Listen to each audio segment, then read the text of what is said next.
Algérie, une déclaration au lendemain de l'expulsion de l'épouse de l'ambassadeur d'Algérie au Mali en escale à Paris. Mélanie Matarez, journaliste basée à Alger et auteure du livre Comment la France a encore perdu l'Algérie, revient sur cette crise vue d'Alger. Extrait. Au cours des derniers mois, le discours a beaucoup évolué. Il y a quelque temps, l'agence de presse officielle parlait de la France de Macron, mais depuis quelque temps, son curseur s'est déplacé sur Bruno Retailleau. Le Premier ministre est d'ailleurs la cible de quasiment tous les médias qui soulignent à quel point Bruno Retailleau, tout comme l'extrême droite, sape les efforts et la politique de la France. Il y a quelques jours, le ministre des Affaires étrangères a rappelé que toute mesure qui irait à l'encontre des intérêts de l'Algérie ferait aussitôt l'objet de mesures réciproques, strictes et immédiates. On l'a vu il y a 2 jours, c'est la femme de l'ambassadeur d'Algérie au Mali qui s'est présentée à Roissy et qui a été refoulée. Et tout de suite, les affaires étrangères ont qualifié cet événement de provocation de trop. En fait, ce que les autorités algériennes envoient comme message, c'est « vous voulez un rapport de force, on va vous en donner ». Alors, vous vivez en Algérie depuis 20 ans. Vous avez suivi ces relations très mouvementées entre les deux pays. Qu'est-ce qui fait que cette crise est sans précédent? Je dirais qu'il y a une double perspective. À la fois, ce que traverse la France aujourd'hui en Algérie, cette crise n'est pas si éloignée de la crise que connaît la France avec ses anciennes colonies. La perte d'influence dure depuis quelques années. Aujourd'hui, elle a atteint un paroxysme. La France exaspère son arrogance, ses grilles de lecture, sa mentalité d'empire qui ne veut pas se voir mourir. Tout cela exaspère.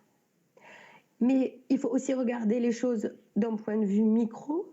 Et là, il faut dire que la décision d'Emmanuel Macron de s'aligner sur le Maroc en reconnaissant la marocanité du Sahara occidental a provoqué une rupture au moment même où la France était en mauvaise posture pour un tas de raisons en Algérie.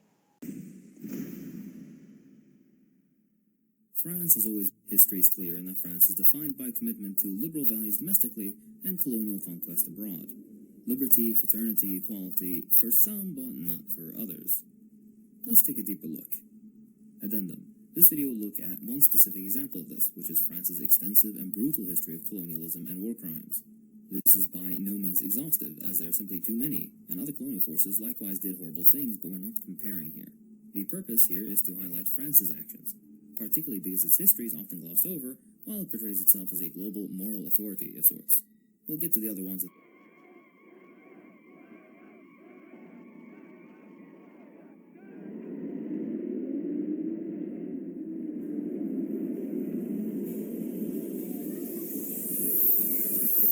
France's colonial conquest in 1830, when Algeria was violently annexed and integrated into French territory, with a military conquest lasting over 40 years before the country was officially deemed pacified. This conquest was accompanied by the genocide of nearly a third of the population by French forces, in which only then did Algeria become fully integrated as a settler colony. Let's briefly cover Algeria as a colony. France benefited greatly from exploiting Algeria, of course. Algeria's economy was subordinated to French needs, meaning dependent on exporting raw materials to France and importing manufactured goods from France.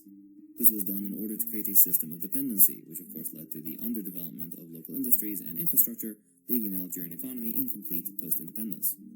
How was this done as a colony, though? Well, as is typical for settler colonialism, France encouraged the migration of French settlers to Algeria, creating a European population that dominated every facet of Algerian existence, while simultaneously displacing or ethnically cleansing Algerians from their land. Algeria's fertile land was appropriated by French settlers, meaning French settlers showed up with the French military and kicked out the indigenous population, transforming them into large-scale agricultural enterprises useful only for French consumption, and forcibly integrating Algeria into the French economy. How? Well, through the usual sneaky ways of confiscating practically all fertile land under the pretext that it was vacant or underutilized land, which in both cases it wasn't. This was formalized through laws like the 1844 Law on Colonial Land and the 1873 Warnier Act, which transferred communal and tribal lands collectively used by Algerians for centuries into private French ownership. This was done in order to produce wine, wheat, and other agricultural goods for export to France, while local Algerians were reduced to sharecroppers or menial workers on their own land. French settlers likewise damaged the land by overexploitation and the use of European cash crops, displacing traditional Algerian farming methods and crops like barley and olives. How did the French farm these lands, however? Simply through Algerian labor, of course. The French colonial government imposed heavy taxes on Algerians, with the intention of forcing Algerians to work for French settlers or in French-owned industries to pay these taxes. The Indigenous Code Law likewise institutionalized discriminatory practices, including forced labor. Other colorful parts of the law included collective fines, involuntary property confiscation, and imprisonment without a trial for things like gathering without permission, criticizing colonial rule, or not showing enough respect to French officials, whatever that could mean. These punishments were carried out arbitrarily and without judicial oversight. More on labor, though. During tough times in France, many Algerians were recruited as migrant workers to France, particularly during World War I and World War II, where they worked in factories and mines under brutal conditions for pennies on the dollar. Likewise, Algeria's strategic location in the Mediterranean allowed France to secure trade routes beneficial to their own economic interests and to act as a military base from which it could project power into the rest of Africa, specifically Tunisia and Morocco.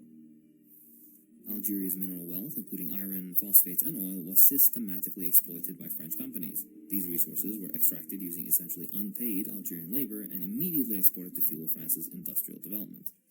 Profits solely flowed to France, with the only investment in Algerian infrastructure going to whatever France needed to continue extracting wealth from Algeria, including rail lines and ports.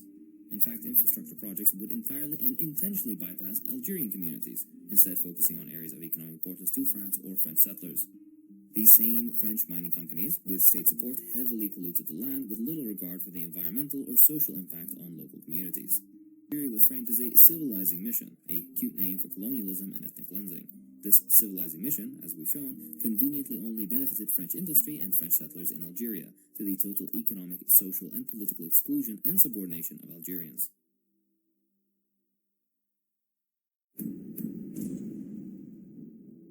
By World War II, after decades of anti-colonial resistance by the Algerians, there was a general sense of disillusionment among Algerian political movements because of a pattern of unfulfilled reform promises from the French side. At the same time, France was more militarily vulnerable than ever. Of course, this was after World War II. The atmosphere was primed for liberation, and the war's formal beginning came on November 1st, 1954. With coordinated attacks by the National Liberation Front, known as the FLN, against colonial infrastructure across Algeria. Their broad goal was the independence of Algeria, and initially these attacks were small-scale and received little support. The conflict reached a tipping point in August of 1955, though. The FLN launched widespread offensives again, this time with significant help from civilians. This was the beginning of their war of liberation, colonialism, and ruthless exploitation. They targeted centers of power like military barracks and city halls, and these attacks resulted in the killing of over 100 French soldiers and settlers. The French forces retaliated and escalated, massacring around 10,000 Algerian civilians in response. These abuses unsurprisingly increased support for the FLN amongst Algerians, but later defined the war, and allowed the FLN to become a significant fighting force. What differed from this point, however, was the systemic use of the most extreme violence by the French. Torture was a favorite tool of the French, often involving methods like beating, waterboarding, and electrocution. Sexual violence was also rampant, both against civilian women and as a form of torture for prisoners. The French military indiscriminately targeted civilians in their attacks, sometimes burning entire towns to the ground, with the intention of forcibly displacing Algerian civilians. In a few short years, nearly one-third of Algeria's rural population was put into detention camps in hopes of quelling the popular resistance to French colonialism. Prisoners were routinely executed and their bodies were disposed of through incineration or dumping into the sea from helicopters. Some prisoners were thrown from helicopters into the sea alive as a method of execution. In urban areas, French forces focused solely on mass arrests, surveillance, and torture.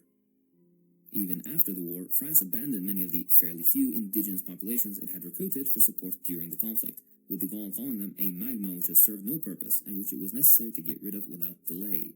Goes to show that being a traitor never pays. This brutal method of war even extended to France itself.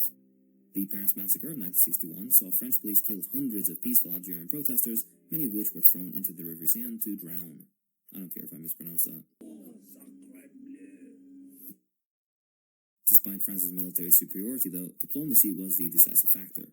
The FLN internationalized their struggle, drawing global attention to French atrocities in the region. By 1962, international pressure and domestic unrest forced France into negotiations, which resulted in Algeria's independence, a shattered societal structure, and a legacy of trauma. In France, the war revealed the immorality of its colonial ambitions, despite a relatively enthusiastic French public for colonialism, particularly in Algeria, mostly because of economic benefits. Public revelations of torture and mass killings, however, caused outrage from some sections of French society, particularly the left-wing, but also religious writers. One French politician compared the events in Algeria to his own experience as a POW in Nazi-occupied Paris, a sentiment shared by others. In response to criticism, the French state continued and continues to censor evidence and discussion of the atrocities committed, and downplays the conflict as much as possible. 2001, and Paul, I'm not going to pronounce his stupid last name, who at the time was a French general. In it, he admitted to multiple war crimes, including torture and summary executions, and alleged that this was supported by top levels of the French government. He also argued, like the absolute ghoul that he is, that this was a good thing. NGOs attempted to rightly prosecute him for war crimes because he is a war criminal, but this was dismissed on the grounds of a previous French government amnesty for anyone involved in Algeria. How convenient. His only punishments were a €7,500 fine and losing his military honors. The issue is this fine was for defending the use of war crimes, not the committing them part. Despite the revelations, France didn't formally recognize the systemic use of torture until 2018. Their recognition is worth less than the paper it's written on. Also because it's written in French.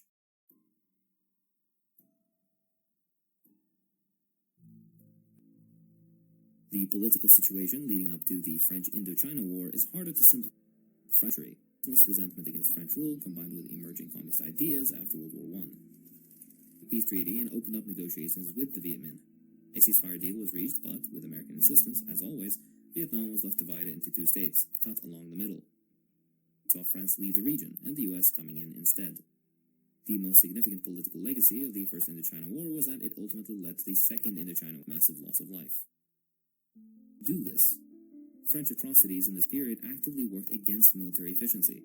They often served no military purpose, such as sexual crimes or civilian killings. They often helped to radicalize the population against the French, giving support to insurgencies. In these examples, France had such overwhelming military power that there was no need to resort to war crimes. Neither were these atrocities random occurrences or retaliatory one-offs. They were systematic and so must have served some purpose. This purpose was psychological warfare. They were acts of colonial terrorism that aimed to cause as much fear and mental harm as possible, to break the will of these populations and force their submission. It's part of a distinctly colonial mindset that prioritizes control and fear at all costs, and sees other races as subhumans to be trained. Death flights are a clear example of this. Military helicopters were actively redirected from providing a concrete strategic advantage and used instead to make someone's final moments terrifying. There's a reason that it was a tactic favored by the military dictatorships in Argentina and Chile. It is a technique of exerting control over a population, military enemy. It was simply colonial suppression, in response not to the methods of the insurgencies, but to their fundamental goal of independence. Whatever a colonized nation does in order to win its liberation is inherently justified. The colonizing nation imposed violence on itself and the colony when it started colonizing. Ceasing colonial activities and leaving is a clear condition for peace. You can never blame the victim for resisting unspeakable violence and economic exploitation. France's actions can be better understood. They seem so intentionally cruel and vicious because they were going out of their way to be as harmful as possible. Through pain and humiliation, the constant targeting of civilians, the sexual crimes and mutilations, their true targets were not the insurgents themselves, but the entire people of these nations that supported